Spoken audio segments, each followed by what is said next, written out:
Bienvenido, bien hallado, Diego. ¿Desmontamos ese argumento o no? Bueno, no es una cosa tan simple, pero voy a tratar de explicarlo de la siguiente manera. Cuando una familia o una empresa tiene un desequilibrio financiero, es decir, más gastos que ingresos, normalmente enfrenta el problema recortando los gastos. ¿Por qué? Porque para una familia normalmente los ingresos son fijos, son un salario o una pensión, y en el caso de las empresas, aumentar las ventas no es algo que se puede hacer de un día para el otro, porque hay que buscar los clientes, ahí está la competencia que trata de arrebatarnos los clientes, etcétera. Entonces, lo lógico, lo razonable es que, una vez más, en el sector privado, cuando una familia o una empresa tienen un problema financiero, lo solucionen recortando los gastos, por lo menos en lo inmediato. Ahora, en el caso de los gobiernos es distinto. ¿Por qué? Porque los gobiernos tienen la posibilidad de aumentar los impuestos. Entonces, cada vez que tienen un problema financiero, es decir, más gasto que ingresos, lo emparchan, que no solucionan, lo emparchan exprimiendo aún más a los contribuyentes. En este contexto, a mí me llama poderosamente la atención que incluso gente que se llama de empresa vaya tomando por buena la tesis socialdemócrata de que España tiene un déficit fiscal muy grande porque tiene un problema de ingresos. ¿Esto qué quiere decir? Dice, como nosotros recaudamos menos que otros países de la Unión Europea, tenemos déficit. Por lo tanto, la solución sería aumentar la recaudación. ¿Qué dicen los números? En 2014, el sector público en España ingresó prácticamente el 38% del PIB. En la media de los 28 países de la Unión Europea, la recaudación fue de un poquito más del 45% del PIB.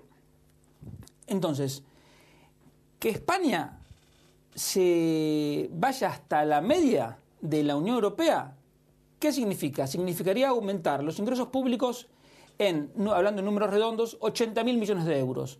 Dicho de otra forma, significa que 80.000 millones de euros que ahora están en nuestros bolsillos, en los bolsillos del sector privado, se los tendremos que dar al sector público. Eso sería ir a la media europea.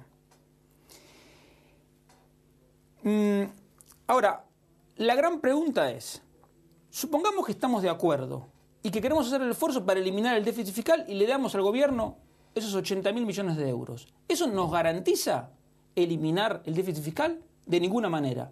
¿Por qué? De los 22 países de la Unión Europea que recaudan más impuestos que España, 18 han tenido déficit fiscal el año pasado.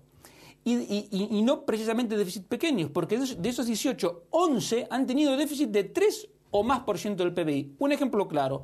Francia es el tercer país de la Unión Europea que más recauda, 53 puntos del Producto Interior Bruto, y el año pasado tuvo un déficit de 4% del PIB, o sea, más allá del límite del 3% del Tratado de Maastricht. Entonces, lo único que nos garantizan unos mayores ingresos públicos, es decir, los mayores impuestos, nos garantiza un mayor gasto público. ¿Y un mayor gasto público qué significa? Significa que el Estado, los políticos, tienen más poder para influir en la vida de cada día, en la vida de todos los sectores, desde la cultura hasta el empleo, pasando por lo que a uno se le ocurra. Porque en el fondo, el tema del gasto público no se trata solo de una cuestión económica, se trata de un tema de libertad. Por eso, por ejemplo, Konrad Adenauer lo vio muy claro y era un gran defensor de la economía de mercado, porque después de la experiencia nazi, donde el gobierno controlaba todas las áreas de la economía, se dio cuenta que lo que le interesa a los ciudadanos es que el Estado tenga una menor participación en la economía, porque eso significa menos poder para el Estado y más poder para los ciudadanos. El ejemplo extremo de presencia del sector público en la economía lo tenemos en Corea del Norte, en Cuba, en la Rusia socialista o, como decía antes, en la Alemania nazi, que son todos lugares donde si una empresa prospera o no prospera, si uno trabaja o no trabaja, todo depende de la voluntad del político de turno. Porque cuando el sector público avanza sobre la economía, lo empieza a tergiversar y a corromper todo. ¿Por qué? Porque en lugar de tomar las decisiones únicamente con criterios económicos, como hacen las empresas y los ciudadanos, empiecen a primar los intereses políticos. Y eso es lo que pasó con las cajas de ahorro, que eran entidades financieras que en su gran mayoría tenían su gestión politizada y así terminaron y así lo tuvimos que pagar entre todos. Y hay otro ejemplo muy claro. Grecia tiene un nivel de ingresos públicos y de gasto público muy similar a la media europea. Y yo me pregunto, ¿de qué le sirve? ¿Es eso una garantía de solución a algún problema? De ninguna manera. España tiene un problema no de ingresos, sino, en primer lugar, de intereses de la deuda pública. La acumulación irresponsable y temeraria de déficit públicos del 2008 hasta ahora, más de 560.000 millones de euros, hizo que los pagos de la deuda pública se hayan duplicado en 6 años y ahora tengamos que pagar 35.000 millones de euros cada año. Así, España es el 7º país de la Unión Europea que paga más de intereses por su deuda pública. Esto sí es un problema que se va a agravar cuando los tipos de interés empiecen a subir. Y el segundo problema que tiene España es de ineficiencia en el gasto público. Un ejemplo, si nosotros tomamos el gasto público y le quitamos los intereses, nos queda el gasto público no financiero. Si ese gasto no financiero le quitamos dos partidas centrales, que son todo lo que tenga que ver con la seguridad social, y le quitamos la inversión pública, nos queda lo que podemos llamar los gastos de gestión, de administración del gobierno.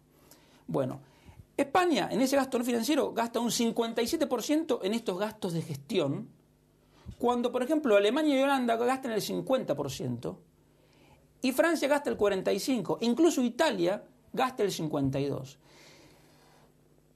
Esta sí es una media europea a la que nos interesaría acercarnos. Si España, en vez del 57% de su gasto no financiero, gastara el 50% en temas de gestión, se podría ahorrar 30.000 millones de euros, que hoy se están despilfarrando. ¿En qué se despilfarran? Por ejemplo, en los 5.000 ayuntamientos que sobran, en el Senado que sobra, en el Tribunal Constitucional que sobra, en las diputaciones que sobran, etcétera, etcétera, etcétera. Y hay otro ejemplo más.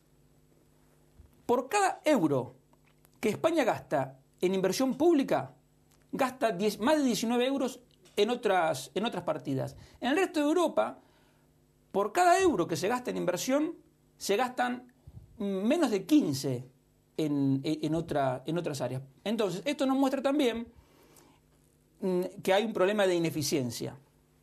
Entonces, el déficit fiscal es un gran problema que tenemos que solucionar y se va resolviendo, a mi modo de ver, demasiado paulatinamente.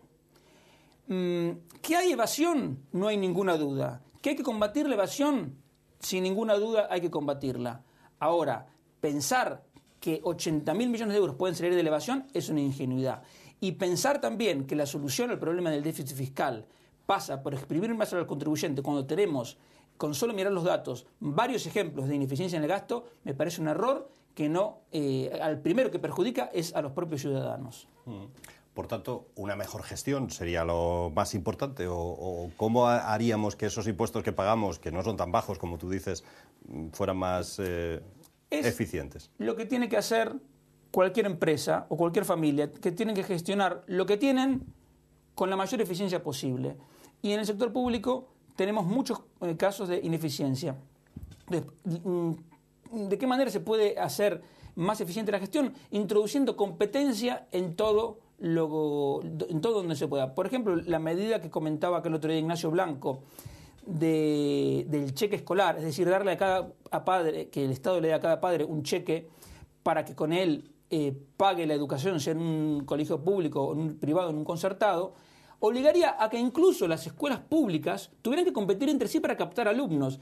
Entonces, ¿qué encontraríamos? Encontraríamos que las escuelas que funcionan mal se quedarían sin alumnos, y las escuelas, aunque sean las públicas, que funcionan bien, tendrían más alumnos, y entonces esos profesores y esos gestores obtendrían un premio, y los otros un castigo correspondiente al mismo que obtiene una empresa privada cuando hace mal las cosas, quiebra. Entonces, ese es un ejemplo de cómo introducir competencia y cómo hacer gestión. Esto desde luego no se arregla porque siempre que se habla de evasión o de gestión, siempre surge la idea, no, hay que poner más inspectores, más controles, más reglamentos. ¿Y eso qué significa? Cada vez más gasto y más ineficiencia. O sea, lejos de solucionar el problema, lo agrava. Bien, pues seguro que es un tema del que volver a hablar. Es un caballo de batalla muchas veces cuando hay elecciones y las tenemos muy cerca entre los partidos políticos, ¿no? Estos argumentos. Yo lo quiero decir con total claridad para que a la gente le quede claro. Aumentar el gasto público es algo que solo interesa a los políticos, porque una vez que tienen más dinero, los políticos deciden si le dan a uno una subvención o no, si a uno le dan un empleo o no, si a uno le dan una ayuda o no. Y eso es poder para el Estado y es sumisión para el contribuyente. Y lo que nosotros queremos es libertad, no sumisión.